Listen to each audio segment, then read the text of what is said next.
I just watched $415 vanish into thin air. It wasn't stolen, I didn't lose my wallet, and I definitely didn't spend it on anything fun like a weekend getaway or a fancy dinner. I literally paid over $400 for the privilege of remaining exactly where I am right now. It makes me feel sick to my stomach, honestly. It's the kind of number that makes you want to close your laptop and pretend the problem doesn't exist. This is my real-time journey, not expert advice. Here is exactly what happened. So it's Tuesday morning.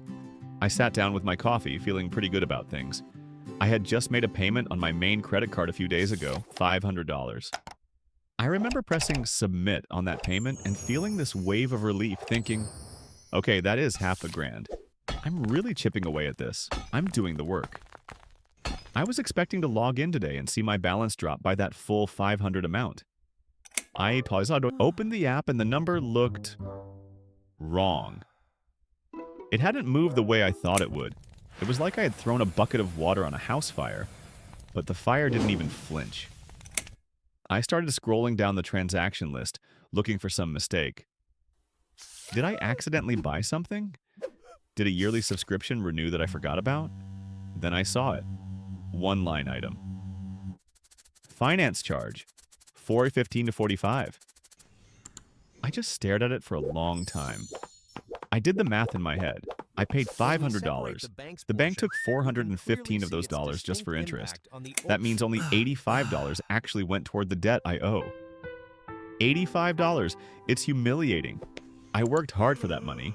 That $415 is days of my life at work. It's groceries for the entire month. It's my car insurance payment plus gas. But instead, it's just gone. It's ghost money. I didn't get a product. I didn't get a service. I didn't get an experience. I just paid a fee to rent my own debt for another 30 days. It feels like I'm running on a treadmill that's set to maximum speed. And no matter how hard I sprint, I'm sliding backward. I couldn't just close the browser tab. As much as I wanted to run away from that number, I forced myself to download the full PDF statement. I needed to see the breakdown in black and white because up until this morning, I had been operating on pure vibes. I thought, if I pay more than the minimum, I'm winning. The minimum payment was something like $430, so when I sent them $500, I honestly felt like a financial hero. I patted myself on the back for that extra $70. But looking at this statement now, I feel like I've been sleepwalking.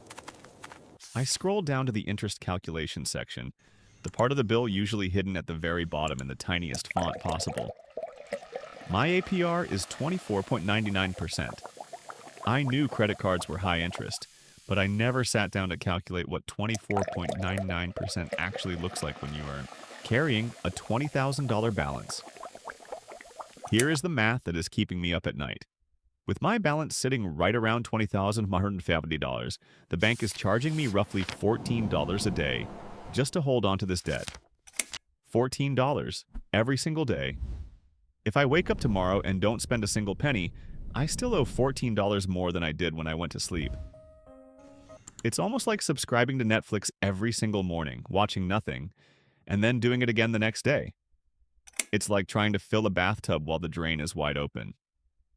I'm pouring in buckets of water, my hard-earned paycheck, but the water level barely rises because the leak at the bottom is almost as big as the bucket I'm pouring in. I looked at that $415 charge again.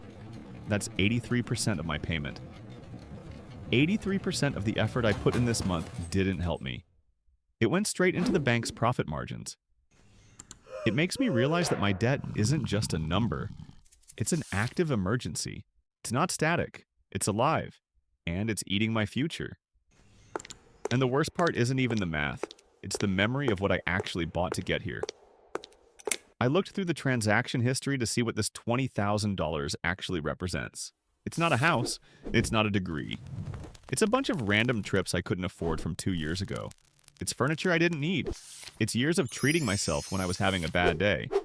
I'm paying $415 a month in interest for the ghosts of bad decisions I made in 2022 and 2023. I felt this heavy weight settle in my chest.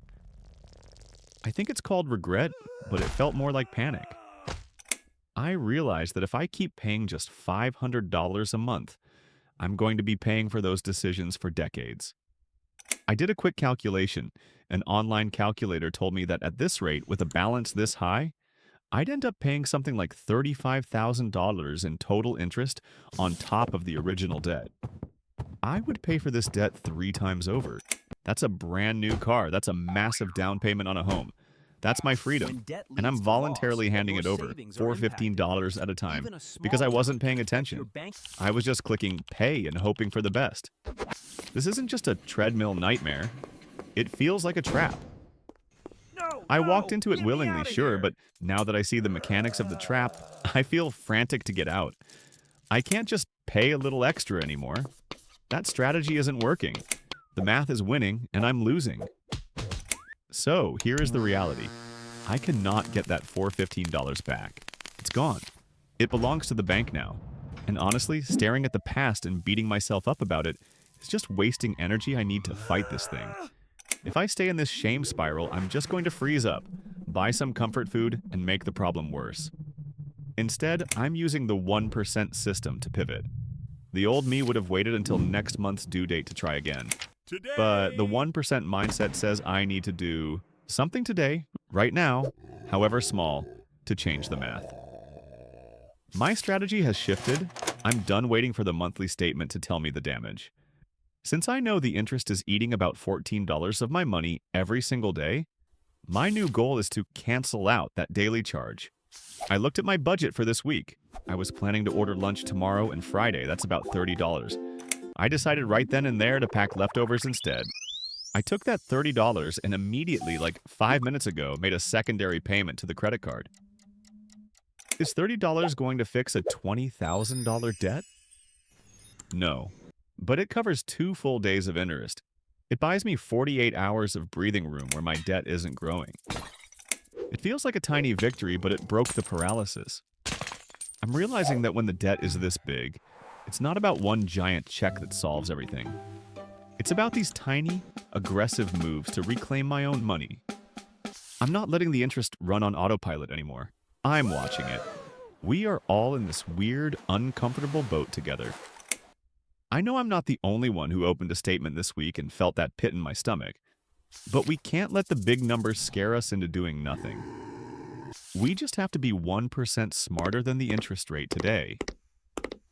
My 1% mission for tomorrow is to find just one leak in my spending, maybe a subscription I don't use or a coffee I can make at home, and immediately transfer that saved cash to my credit card. Even if it's just $5, let's fight the interest. What is your 1% move this week? Let me know in the comments. I am not a financial expert or advisor. This content is for documenting my personal journey and for entertainment purposes only. Please do your own research before making any financial decisions.